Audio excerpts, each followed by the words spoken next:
Hello subscribers! This month we're sending you 2 different coffees from Colombia and Brazil. One is a subscription exclusive that you've chosen, Peter Dupont, co-founder of Coffee Collective and responsible for sourcing all our coffee. No pressure. Okay. Duver, if I start there with the Colombian coffee from Duver in Huila, Colombia. He's actually a long-time partner of ours. We've been buying from him and his family for many years. I remember I went to visit them, it's quite a few years, I think it's like 5 or 6 years ago. It's both Duver and his brothers, they're all like on the same kind of hill, very, very steep hills. But they're all growing coffee, like the entire family is growing coffee. But this one, is that from his own farm or is it? Because sometimes they have mixed from his and his brother's farms and so on. This is from Duver's farm and it's a blend of Caturra and pink bourbon. Okay. I think it's around 2/3 Caturra and 1/3 pink bourbon in this particular lot. Nice. And it's actually funny because pink bourbon or pink bourbon, depending on how you pronounce it, it's actually not a bourbon variety. It's actually an old Ethiopian landrace variety. But because it looks so much like bourbon, it's been named that, and since it's been named that now, people just sticking with it, I guess. But it's a very aromatic kind of variety for me. It's not quite in the geisha kind of atmosphere, but it's closer to that kind of florality most often. Yeah. I think Duver has been doing an amazing job for quite a while, but it's also a coffee that there's very little of. So something we quite often reserve for subscribers or for particular wholesale clients. And we're gonna taste them in a minute, so stay tuned for more taste notes. But let's jump to this one, because that's quite exciting. That's a new coffee. I mean, maybe second time I get to taste it actually. So I'm very excited to cup it. Yeah, I look very much forward also. It's a coffee from a lady called Miriam Aguiar. She's in Brazil, close to Belo Horizonte. We have for many years been buying coffee from Brazil, only from Duver. But over the last couple of years we've been speaking to them and they have wanted to kind of help also finding some other good producers. This year when I went to visit Duver, they invited me also to visit Miriam. I actually met her just a few months earlier also at the World of Coffee. In Copenhagen? In Copenhagen. She was here at this table cupping our Brazilian coffees at that point. So we went to their farm, Fazenda Cachoeira, which is a beautiful farm. She's the 6th generation coffee farmer at that farm, so a very historic place. Almost 300 hectares of land in total. They grow coffee on 60 hectares, so 20% of the total land. The rest is left for wildering, you can say. And on their land, it's intentional that they are preserving more of it as wild nature instead of cultivating all of it. So cultivating around 60%, and out of that, 20% is now organic certified, but they are actually in a process of developing all of it and working a lot with principles from both organic growing, biodynamic growing, and regenerative agriculture. And what does that mean, regenerative agriculture? Yeah, I think basically put, you can say it's giving more back to nature than you extract from it. And then you need to view nature also in a holistic way.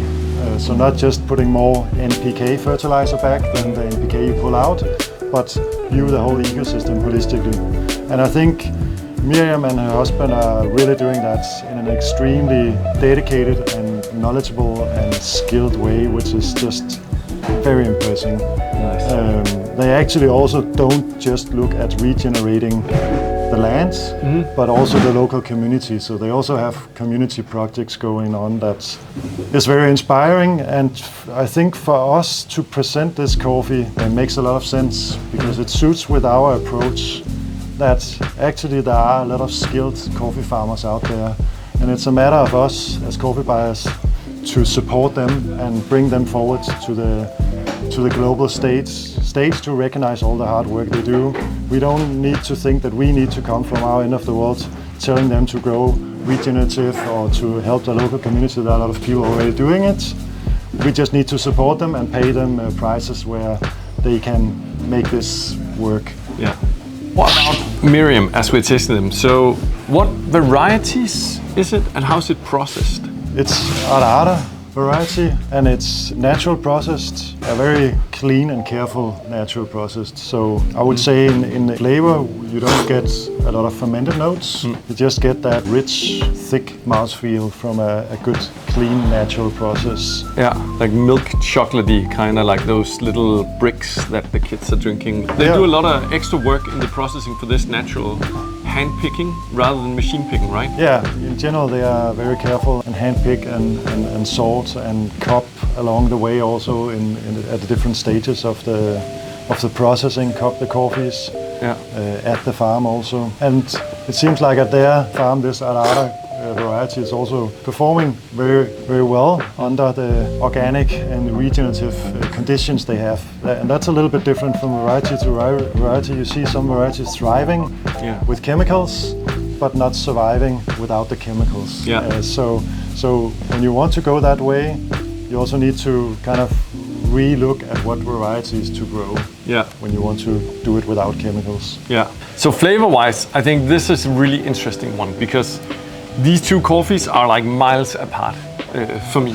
Depending on what we had put next to, let's say, the Duver here, if we had put that next to a Kenyan, you would have seen a completely different image of what that coffee is.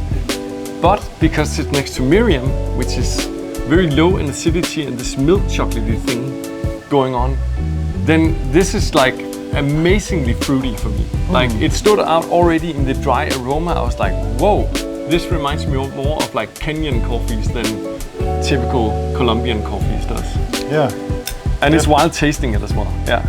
It definitely has a very pronounced acidity and berry-like notes that I would also find similar to some good Kenyan coffees. But more round still. Yeah. Softer on the tongue than a lot of the Kenyans that can be a little sharp. Lots of like plums and darker berries and stuff going on in this one. And then when you go back to the Miriam, it's like a praline, chocolatey kind of. Yeah, nice caramelly notes and roasted hazelnuts. This will be a great example if you're having friends over and they are in doubt about what acidity in coffee is. Put up these two. You'll have one with super low acidity and one with a quite high, remarkable acidity in it. So it's a really good like tasting exercise actually. Yeah. It's also a good example of natural processed coffee versus washed coffee. Really fun coffees. I really enjoy both of them, and I think they'll be fun as espresso as well. Did not brew it as espresso today. The Miriam, expect like you can really go in for that caramelly, sweet toffee-like feeling on that one. I'm super excited to give this a little bit of rest.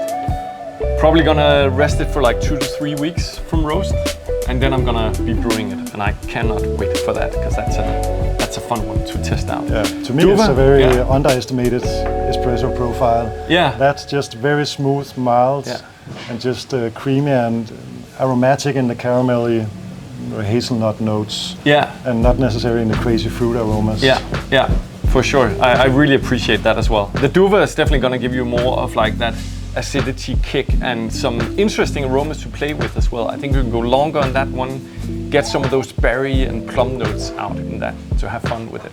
Thank you for sharing your knowledge about the coffee speeder. It's a pleasure. And thank you for watching. See you next time.